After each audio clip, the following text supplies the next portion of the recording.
And now it's my great pleasure to introduce Lin-Manuel Miranda, class of 2002, who's here for his 10th reunion. I got a few more things to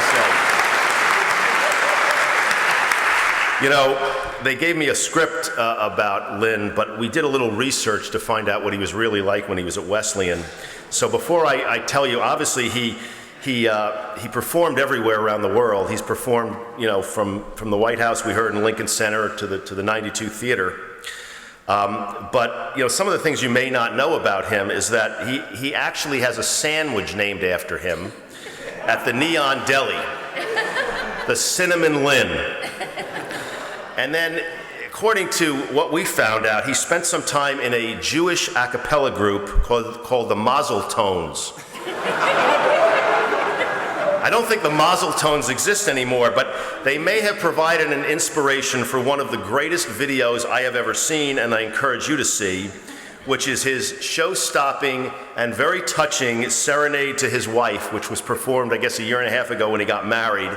You can get this on YouTube. It's already been seen by 2.6 million people, including me, so it's fantastic. If you ever feel depressed, go watch this video. You'll feel great. It's a rendition of Fiddler on the Roof's To Life that he got his entire family to surprise his wife with at his wedding, so fantastic. He also has 22,000 followers on Twitter, and he delights them with a stream of personal thoughts, Instagrams, and lyrics in the works. He is truly an outstanding treasure of Wesleyan, and his career is just beginning. So I have the pleasure of giving you Lin-Manuel Miranda.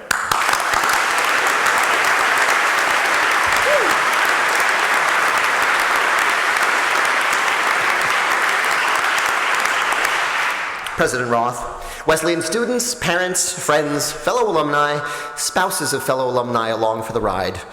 Welcome and thank you. Thank you for the honor of including me in this panel of distinguished alumni. When I look around and see James Gately, Dr. Joseph Finns, Emily Marcus, Diana Farrell, the Honorable Judge Kravitz, author Robin Cook, Richard Swanson, all pioneers and innovators in their respective fields of law, business, biomedical research, economics, I am humbled to know that for your keynote speaker, Wesleyan chose me, the guy who played House's crazy roommate on that one episode of House that one time.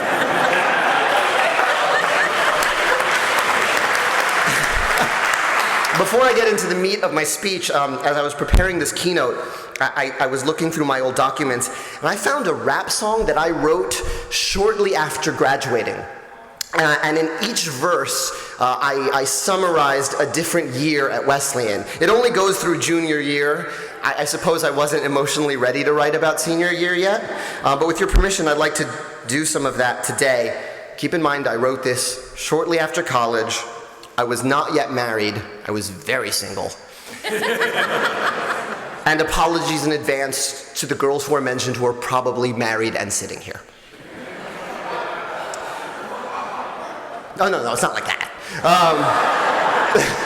The hook is, and it's fight, fight, fight, fight for Wesleyan, go West, and it's fight, fight, fight, fight for Wesleyan, go West. 1998 freshman year, no bragging. I used to kick routines in my red Saturn wagon, blasting Mike Jackson, Prince, and Outkast, and you could find me parking my ride at Vine Street. Finally got home, let's go, sup son, y'all know my flow, West Co, up one, naked dorm, take it off, oh my God, keep it on, please baby, baby, please, save it for the wine and cheese. Geez, I don't believe these student IDs, that's me, I'm 18, Puerto Rican and free, and I ain't leaving Middletown without a freaking degree. I got a casserole with me, we'll hit Athenian, B. Yeah, life is nice inside the Wesleyan bubble. I got a fresh Samantha hacky sack and 2-room double. No trouble with class. It's like a job in the hobby, and on the side I got a crush on Katie Takayanagi. And it's fight, fight, fight, fight for Wesleyan, go West. And it's fight, fight, fight, fight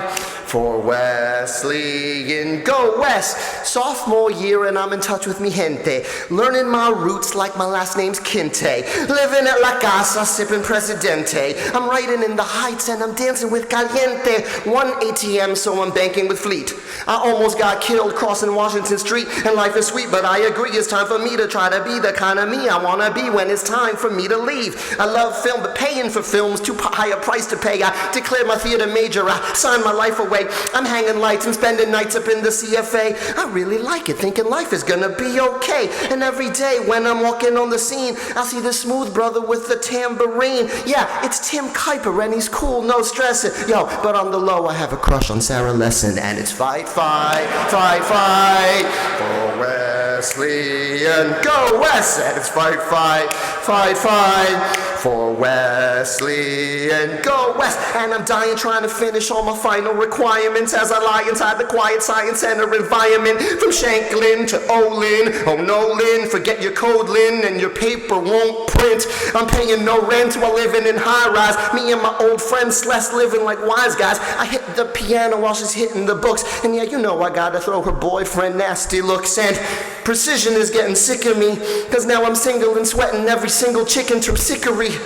They ain't feeling me, but yo, I'm happy dreaming. I took Ballet 1 just to meet Patty Bean. And see, man, I knew I wanted the best things, breakfast at Neon and dinner at West Wings, but I was happy just to be on the scene. Discovered Miller's Pond, started dating Aileen, and it's fight, fight, fight, fight for Wesleyan. Go West! And it's fight, fight, fight, fight for Wesleyan. Go West! Thank you.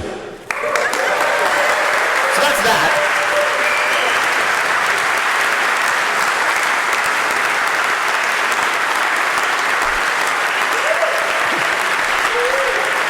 I was young, so I've fulfilled the obligatory rapping portion of my speech.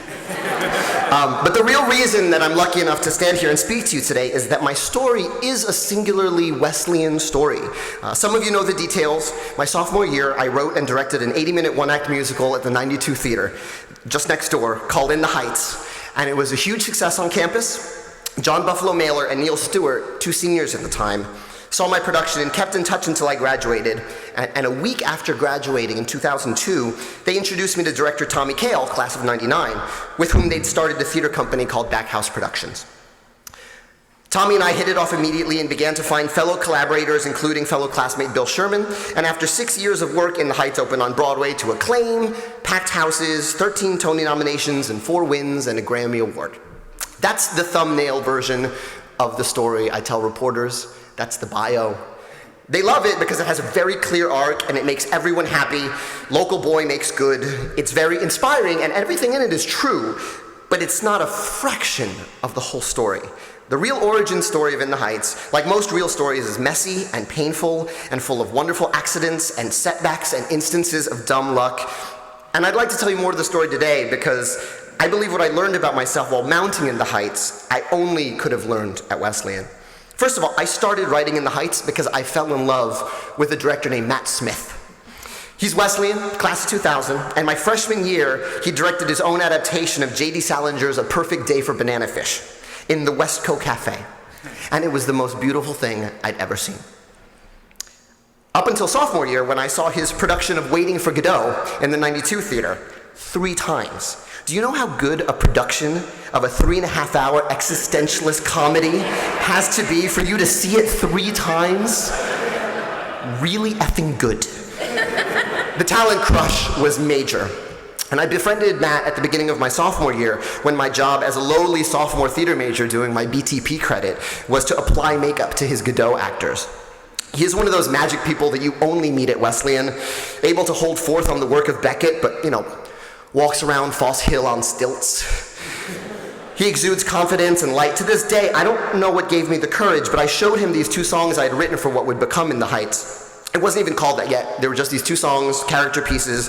Matt was incredibly encouraging and paid me the highest compliment I'd ever received. He said, "Lin, your writing makes me feel so taken care of." To this day, whenever I write a song, that's the first thing I endeavor to do, make the audience feel taken care of, like they're in good hands. It's how I felt when I watched Matt's productions. On top of this compliment, he said, "Keep writing, and maybe I can direct this in the spring." That was all I needed. The promise of Matt Smith, the best director at Wesleyan, a senior, directing my musical that I hadn't even written yet. Needless to say, I did not pay a lot of attention in practicing astronomy that semester because I spent most of the class furiously writing down lyrics.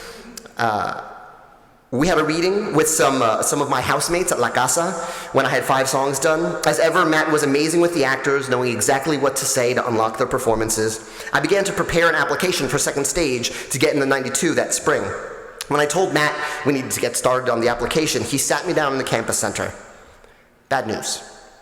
Matt still needed to write his thesis, and he couldn't commit to directing In the Heights in the spring. I was crushed. This was the whole reason I'd started, because the promise of a Matt Smith production was possible. In my excitement, I'd chosen not to hear the maybe in Matt's sentence. I keep writing, and maybe I can direct this in the spring. I looked down at what I'd written, 6 songs and a full outline, all because someone whose work I respected believed in me. I couldn't stop at this point. I needed to see how the story ended. I created these characters, Nina and Benny and Usnavi and Vanessa, and I needed to finish it. And so I applied for the 92 in the spring. I would direct the show by myself. I assembled a production team made up of fellow sophomores, got a weekend in April, and a directive from second stage. You have to direct it in the round on Dance Marley, so you can't nail down any set pieces because you're sharing the space with Terp. That initial encouragement was one catalyst in the genesis of In the Heights. The other was heartbreak. That same year, my high school sweetheart since 10th grade, who I was still dating, decided to study abroad. She went to Yale, and real talk, part of the reason I decided on Wesleyan was because it was a half-hour away from Yale. In retrospect, I think both of us wanted to break up with each other, but neither of us had ever done that before. We simply didn't know how, so when she left over winter break, I suddenly had all this time on my hands, and anguish and angst, all of which went into the Molotov cocktail that was that first Heights draft. It's easy to forget these parts of the story in retrospect. We tend to look at our lives in Wesleyan and, like that rap song, remember a highlight reel. Sledding on Mocon trays on Foss Hill, senior cocktails, Miller's Pond, Ebony Singer's concerts, that time you stayed up all night with your brand new very best friend about your life and plans. But there are also lonely walks from Vine Street. Nights in Olin when you look at the pile of books in front of you and have no idea how to proceed. The dazed and terrifying feeling that you or your parents are incurring a sizable debt to pay for your education and you still don't know what you want to be when you grow up. That's okay. You don't have to have it all figured out. This is for you all in the red shirts. And there is strength to be gained from setbacks. When Matt encouraged me to write, I realized I had a story to tell. And when he bowed out of directing Heights, I found an urgency to finish the story that I didn't even know was there. It was a voice that said, no one else can tell your story. You have to do it yourself. And it's never gone away. I want to tell one more story before I go. And it's about a fellow alum my year named Bill Sherman. Bill Sherman, I'm going to have to change names to protect the innocent on this story because I'm going to give you the real talk. Bill Sherman was a saxophonist on a production of a musical that we did junior year. And that's what he wanted to do. He wanted to be a saxophonist. And because there was a music director for this production, and the music director was dating the director, and he cheated on the director, so he got fired from being music director. It's a very Wesleyan story. So they asked Bill, do you want to be music director? We just, fired our music director. And he said, I could do that. I don't know what I'm doing, but I could try to do that.